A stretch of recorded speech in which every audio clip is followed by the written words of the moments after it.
Hello! In this video I will show you how to install Microsoft Edge browser on OnePlus Nord CE4 Lite. So you have to start by opening your Google Play Store, then click on search bar and type in Edge. Now click search and then click install.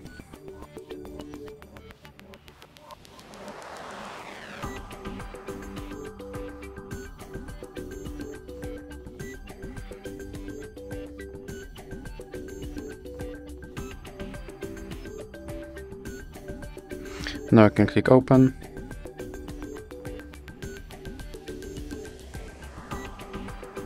And you can click skip introduction. Now you can set this browser as your default browser, or you can click not now. Here you can customize your homepage, or you can click not now. Now you can sign in to sync your data, or you can click not now, and here you have to confirm your data and privacy settings. Now you can try out Copilot, or you can just click start browsing. And your Microsoft Edge is now installed and is ready to use, so that's it for this video. If you liked it, please remember to leave a like and subscribe.